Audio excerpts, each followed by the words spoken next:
Please don't forget to subscribe our YouTube platform. Yo, guys, Mawana, Gina Majambe, alongside DJ Keto, Sound. Let me see. Voila! Yeah, this is DJ Keto, not the ghetto, nothing set up, Ali. Shambe!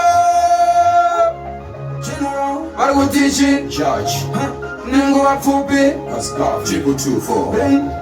Zamanya ibara ya futi, agaenda takatoka, uchenda kupi, masiwanda toka, zungu yawaenda toka, ibaba.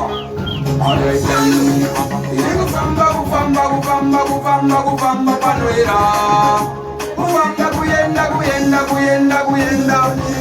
Zipambo baba, kanabu baba, shrikurira baba, satelele baba, shripadeni baba, Ishito baruka kungena wenda baba, General, zipambo baba, kanabu baba, shrikurira baba, satelele baba, shripadeni baba, Isongo bongo baba, Ishito baruka kungarika na wenda, Amwe wari bamba, amwe marakada, Amwe wari bamba, kawe samada, Amwe ndo wari bamba, kubomba, kumaina kumbafa, imbafa eri mumbiba. Kuti apusai mere, ndoshwari kuita chero kuna mwene, Muchichaka zene, kumaina zamezi, pakashaya mchene.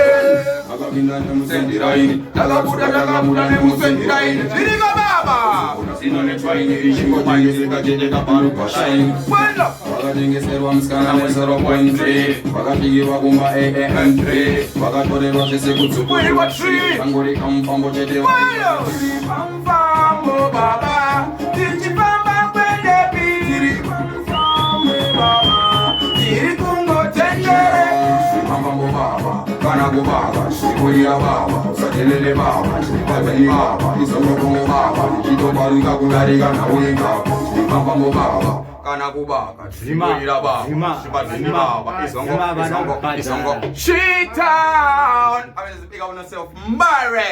Ali, Jenna, representing Digital Balance. Msango baba.